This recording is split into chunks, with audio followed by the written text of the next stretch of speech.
You want me to put that on my Tudor?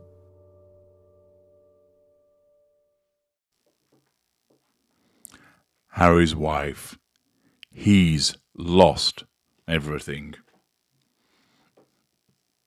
Take a moment to embrace the excellent thumbnail that has been created for this particular video. There sits Harry, beard looking somewhat untidy, down at heel, fuzzy ginger hair all over the place, contemplating that he has royally fucked up. Now, Harry's not going to find himself out on the streets, but that depiction sums up how far he has fallen and how much he has yet to fall also. Narcissist take. That's because we lack boundary recognition. We function with a sense of entitlement. We have no emotional empathy for our victims. What's ours is ours, what's yours is mine. We take so much from our victims because simply we have to in order to achieve what we require. We're designed to pursue, either consciously or subconsciously, the prime aims. And you are there to facilitate that. You are there as an appliance to provide us with what we need. And if you lose things along the way, so be it. We simply do not care. When it comes to Harry, there is a considerable list of things that he's already lost. For instance, he's lost his UK home. 6 months after King Charles served the Sussexes an eviction notice, it was confirmed that Harry and Harry's wife handed back the keys to Frogmore Cottage in Windsor late the other month. Orders, of course, to vacate were served following the release of Harry's memoir. Who encouraged Harry to release that memoir? Who played a part in its content? Harry's wife. Would he have written in such a scathing tone? Would he have had need for the money to even release a memoir? Most likely not. But her involvement caused him to believe that he should write such a memoir, that he should speak in such unpleasant tones about his family, all in order to do what his handler wanted. And one of the responses from that was the loss of a place to stay in the United Kingdom. He's in effect lost his royal job, with no official royal residency to his name. Harry's role as Councillor of State is expected to also be removed. Royal commentator Richard Fitzwilliams pointed out that without a UK residency, in theory, Harry has thrown away his place in the system, which sees senior royal members step in for the monarch when they are of ill health. He probably isn't concerned about the loss of that, but nevertheless, it's something else that he's lost. He's lost his best mate. Harry has never really needed a group of confidants more than he does now, but Harry remained a no-show for the July 4th wedding of his good mate Jack Mann. Jack was one of Harry's unofficial best men at his 2018 wedding, but the Duke failed to return the favour. Why? Because he's become ostracised from that particular individual as a consequence of the conduct of his wife. He's lost his sister-in-law. Buckingham Palace moved swiftly following Harry and Harry's wife's infamous 2021 sit-down with Oprah Winfrey, issuing a statement that insisted recollections may vary in reference to claims of mistreatment and racism. Author Valentine Lowe now says it was the Princess of Wales who fought to include the stinging words to toughen up on Harry and Harry's wife. Not something that Catherine would have done in the past.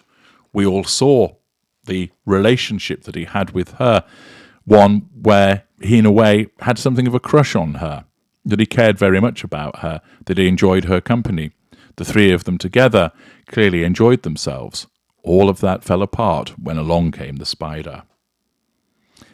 He's lost the Spotify deal, although he had very little to do with it in terms of being involved. He was brutally mocked over his wild ideas for a series centred on childhood trauma.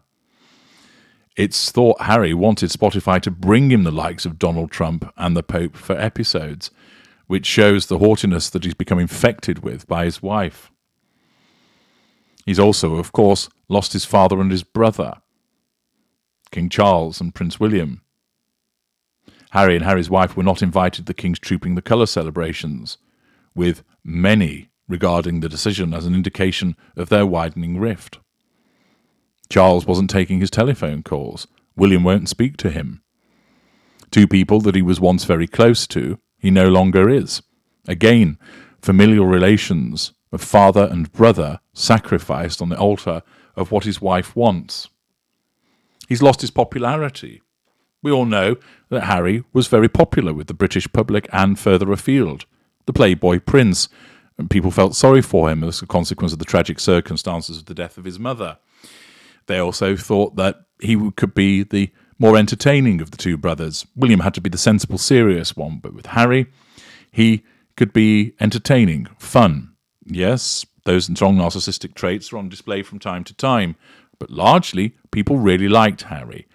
But he's thrown all of that away.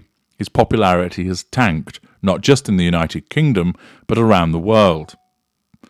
People that once adored him, admired him, liked him, he's shat on all of that. He's lost his friends, not just his best mate, but people such as Tom Inskip, fallen to the wayside. All other individuals, a common casualty of being ensnared by a narcissist.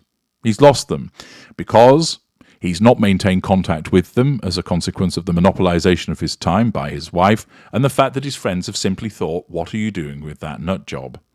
And therefore, he chose his wife over his friends. Understandable, but an ill-governed decision once again.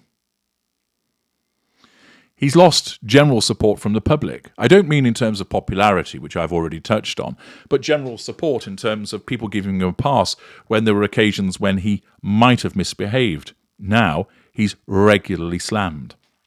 More and more people talk about how they regard him as a brat, entitled, that they see him as just a big whinger, as bad as his wife. He was never spoken about in such terms before she came along.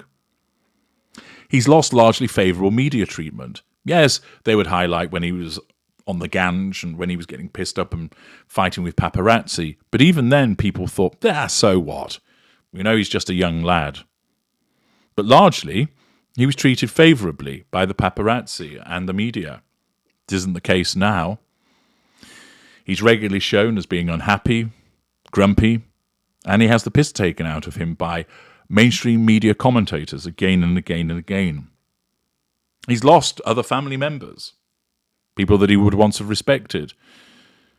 He lost his grandma, the Queen, in circumstances where he behaved like a little shit, making her last months difficult as a consequence of being led by the pecker by his wife.